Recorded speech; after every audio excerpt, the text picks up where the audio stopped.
मुद्दत हुई है हमको यारों के साथ चाय पिए हुए। एक मुद्दत हुई है अपनी उम्र के मुताबिक जिए हुए।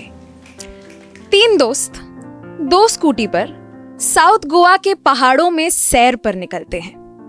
जून महीने की झिलमिल सी बारिश में तीनों के जहन में एक ही ख्याल आता है, यार अब एक कप चाय मिल जाती तो।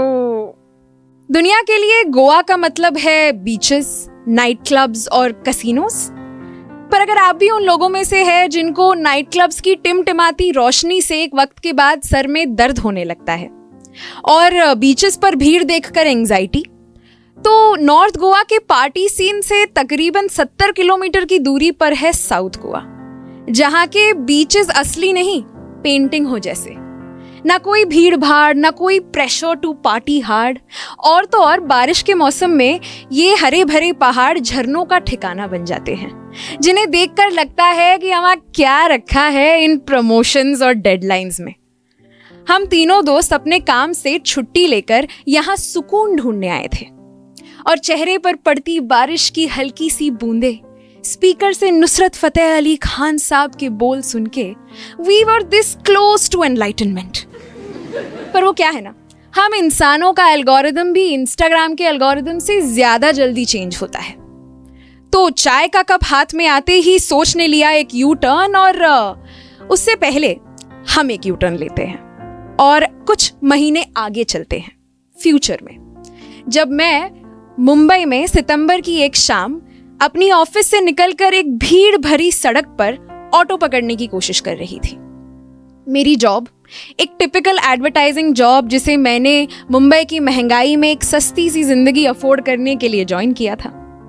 कविताओं से दिल भर रहा था, पेट नहीं, और शौक तो बिल्कुल भी नहीं। लेकिन जब भी हर महीने की पहली तारीख पर मेरे अकाउंट में पैसे जमा हो जाते थे तो मुझे लगता था कि भाई चलो, जॉब से कम मेरे वक्त की कुछ कीमत तो है। वैसे तो पूरा दिन मीटिंग्स में लोगों के फीडबैक्स और अप्रूवल्स लेने के बाद ये मुंबई का ट्रैफिक और भीड़ और शोर मेरा कुछ नहीं बिगाड़ सकता था। लेकिन उस दिन माहौल शोर का नहीं, सेलिब्रेशन का होना चाहिए था। I had just gotten a raise, लेकिन न जाने क्यों समथिंग फेल्ट मिसिंग, कि तभी पास से गली के कोने से एक पहचानी सी खुशबू आई।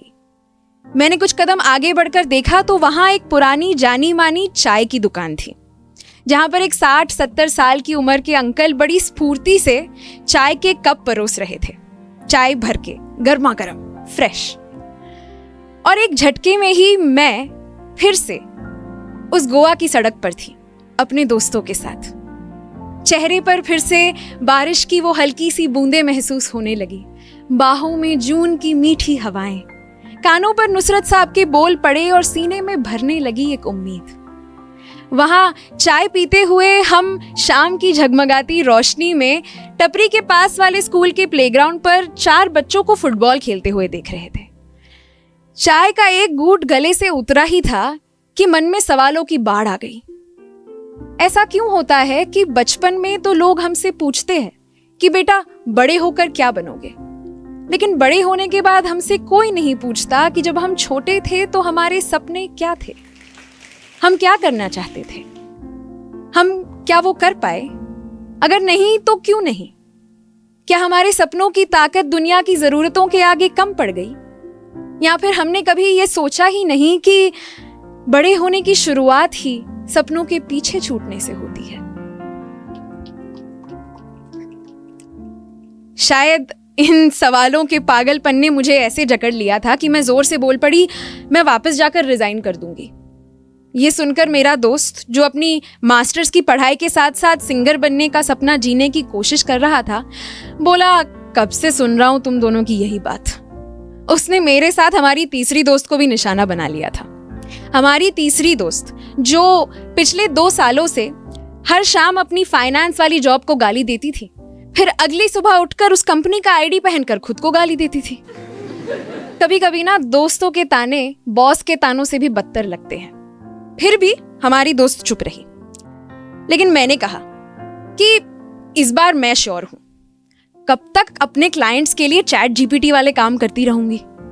इस बार तो आई एम वेरी श्योर। वैसे भी मुझे तो राइटर बनना है। ये सुनकर हमारी तीसरी कॉर्पोरेट मजदूर दोस्त ने भी हामी भरते हुए कहा, अगर तूने जॉब छोड़ दी ना तो मैं भी छोड़ दूंगी। और तभी हमने पैक्ट बना लिया कि हम दोनों साथ में रिजाइन करेंगे। हमारी ये सारी बातें सुनकर हमारे सिंगर दोस्त ने ताने कसने का एक और मौका जाने नहीं दिया। वो हंसकर बोला, हमको मालूम है जन्नत की हकीकत, लेकिन दिल के खुश रखने को गालिब ये ख्याल अच्छा है। वो हमारी ट्रिप का आखिरी दिन था। उस ट्रिप से जब मैं वापस शहर आई तो घर से पैसे आना बंद हो गए और मुझे पहली बार अपनी बढ़ती उम्र का एहसास हुआ और बढ़ती जिम्मेदारियों का भी। उस ट्रिप पर तो हम दिन भर सैर करते, आराम से उठते, घूमते फिरते, खेलते कूदते, मानो अपनी जिंदगी को अपने घर छोड़कर फिर से अपना बचपन जीने आए हों। अच्छे दोस्तों के साथ वैसे भी उम्र का एहसास कहाँ होता है, आपको बच्चे जैसा ही महसूस होता है।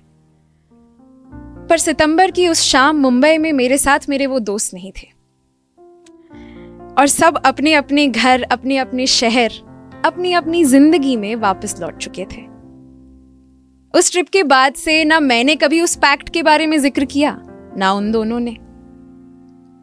गोवा में वो सारे वादे हमने इसलिए नहीं किए थे कि हम एक दूसरे को जिम्मेदार ठहरा सके, बल्कि इसलिए किए थे कि एक दूसरे को ये याद दिला सके कि हम जब चाहे तब अपनी जिंदगी बदल सकते हैं, बिना डेडलाइंस की परवाह किए छुट्टी लेकर घूमने जा सकते हैं। एक दूसरे को ये एहसास दिला सकते हैं कि वो बचपन के सपने हमने इसलिए नहीं देखे थे कि उन्हें पूरा कर सके, बल्कि इसलिए देखे थे कि उन्हें उस पल में ही किसी के साथ जी ले और महसूस करे वो खुशी जो हमें उन्हें हासिल करने पर भी शायद नहीं मिलेगी। हमको मालूम है जन्नत की हकीकत, लेकिन दिल के खुश रखने को गालिब ये ख्याल अच्छा है। चाय का प्याला लेकर उस शाम मैं उस दुकान में अकेले ही बैठी और लिखने लगी। एक मुद्दत हुई है हमको यारों के साथ चाय पिए हुए, एक मुद्दत हुई है अपनी उम्र के मुताबिक जिए हुए। शाम आई थी संग यादों की महक लिए हुए, हम बैठे रहे खिड़की दरवाजे बंद किए हुए। हम बैठे रहे खिड़की दरवाजे बंद किए हुए, अरसा बीत गया है हमें ऐसे ही जिए हुए। अब जाए भी कहाँ दीवाना दिल लिए हुए। अरसा बीत गया है हमको ऐसे ही जिए हुए, जाए भी कहाँ अब दीवाना दिल लिए हुए। माफ करना है दोस्त तेरे फोन के जवाब नहीं दिए हुए। माफ करना है दोस्त मैंने फोन के जवाब नहीं दिए हुए, पर कैसे कहूँ दिल में क्या है मैं बिना चाय पिए हुए, मैं बिना चाय पिए हुए। बहुत बहुत शुक्रिया आप सबका।